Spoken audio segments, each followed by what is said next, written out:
Hello, and welcome to Chapter 53, Male Sexual Dysfunction and Benign Prostatic Hyperplasia. This will be Part 1.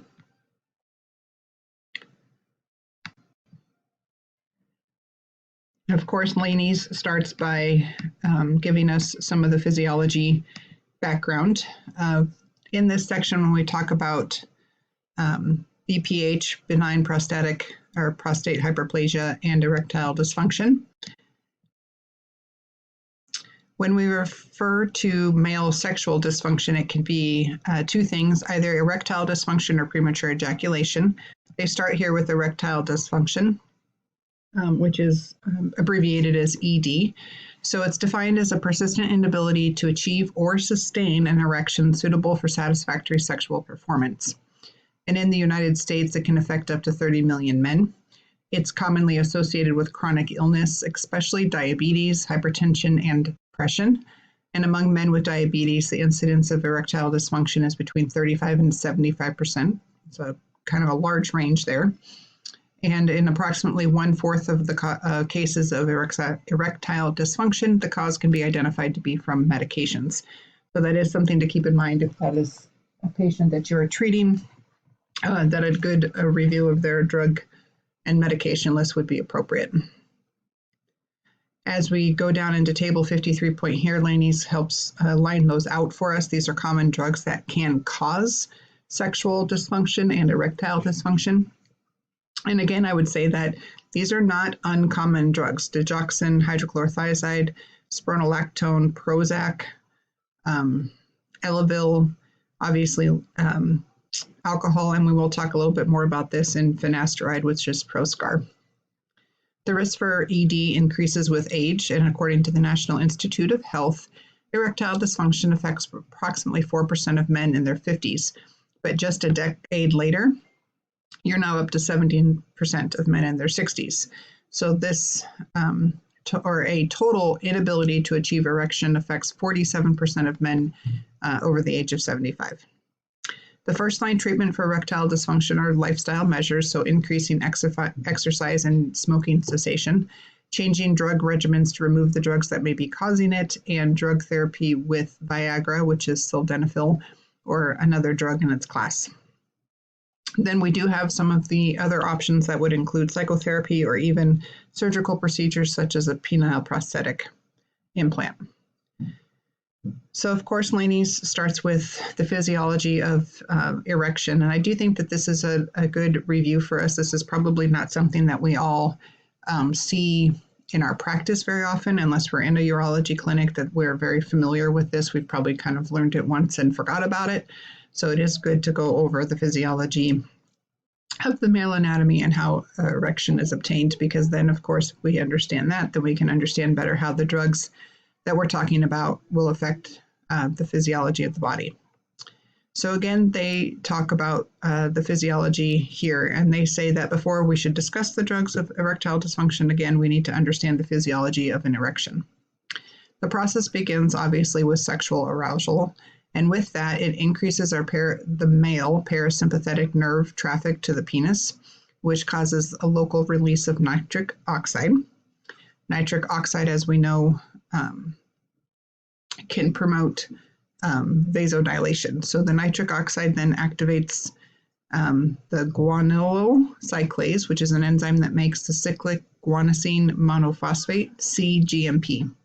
And through the series of steps, then the cGMP promotes relaxation of the arterial and trabecular smooth muscle. This results then in arterial dilation, which increases local blood flow and blood pressure, which in combination with relaxation of the trabecular smooth muscle causes expansion and engorgement of the sinusoidal spaces in the corpus cavernosum. So again, what does that all mean? Essentially, we would remember this, that with sexual arousal, right, we activate the parasympathetic nervous system, which increases nerve traffic to the penis, and it releases local nitric oxide. The nitric oxide activates cGMP, which causes arterial dilation and increases local blood flow and blood pressure. This also then, the cGMP relaxes the trabecular smooth muscle, causes expansion and engorgement of the sinusoidal spaces in the corpus cavernosum, which in turn causes venous occlusion and thereby reduces venous outflow, so you get an engorgement of the blood. The combination of this increased pressure and arterial inflow plus reduced outflow causes sufficient enough engorgement to produce an erection. So the erection then will stay in place until it subsides when the cGMP is removed by phosphodiesterase type 5, an enzyme that converts cGMP into guanosine monophosphate. So here's our diagram here by Laney's, and it does show us here on this side then that we see the sexual arousal, how this all activates here and what we get. So also in here where we can see this is the corpus cavernosum in here, and then the trabecular smooth muscle and the sinusoidal spaces, and we have the artery and the blood flow that is in that there. In the flaccid state, there's free outflow of the venous blood and restricted inflow of arterial blood, but during sexual arousal, then that process is reversed. So if you remember these things, it's that the cGMP, nitric oxide activates the cGMP, which was allow for vasodilation and engorgement of the penis to maintain the erection, and that when you remove the cGMP by a phosphodiesterase 5, you get the penis to return to the smooth muscle state, which is the non-aroused state, and it goes flaccid again.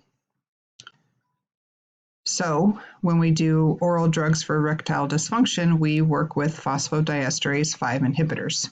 So this makes sense, right? Because if we do a drug that inhibits, this is where the drugs would act here, it inhibits the cGMP to go back into the previous state, so it maintains an erection. So phosphodiesterase 5 inhibitors are the main focus for drugs for erectile dysfunction.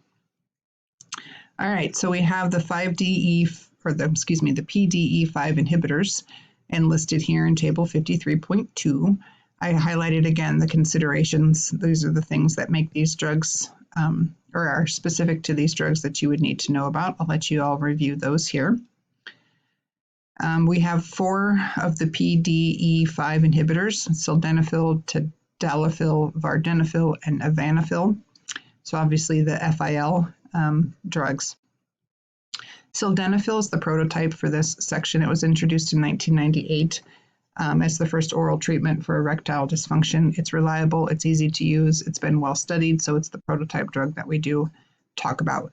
Interestingly, it does require the sexual stimuli, but it does not cause erection directly. So although sildenafil is generally well tolerated, again, we will learn that it has to be monitored carefully, and it can be dangerous for men taking certain vasodilators, alpha-adrenergic blockers, nitroglycerin, or other nitrates.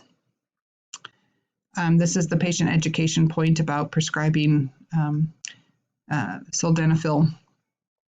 Grapefruit juice should be avoided. You can have it with or without food, and a high-fat meal may delay absorption. For sildenafil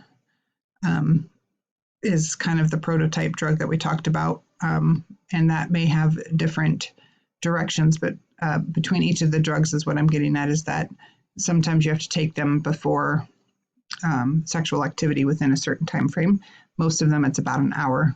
So for sildenafil, you would advise the patient to take it 1 hour before sexual activity. Again, we always warn patients to seek attention if the erection lasts more than 4 hours, because prolonged priapism can cause permanent damage. Also here that if they lose vision in one or both eye, or they have hearing loss, they need to seek immediate medical attention.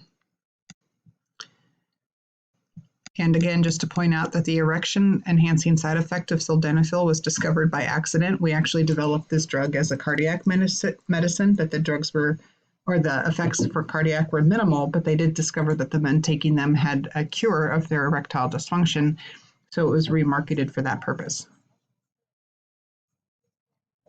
So how does sildenafil work? It causes selective inhibition of the PDE5, and by doing so, it increases and preserves the cGMP levels, thereby making the erection harder and lasting longer. The drug only enhances the normal erectile response to sexual stimuli, and in the absence of sexual stimuli, nothing happens. So that is important as an education point for the patient. If you take it and there's no arousal and there's no stimulus that way, they're not going to automatically obtain an erection, which is something that would be important for them to know and something that may worry them about whether or not they would be willing to take that medication. When we talk about the different PDE5 drugs here, I'll let you review that. And of course, that the benefit and the purpose of taking this drug is that it has the sexual benefits.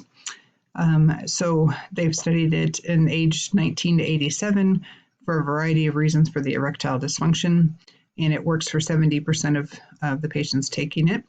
The benefits are dose related, should last up to 4 hours, but they do begin to fade even after 2 hours. In women, sildenafil is not approved in terms of sexual use, but it is a drug that can be used in pulmonary artery hypertension. When we go across patient-centered care across the lifespan, of course, safety for children, and the biggest worry is that a little boy, if they got a hold of one of these pills, could have the prolonged priapism, which could be devastating in its consequences there.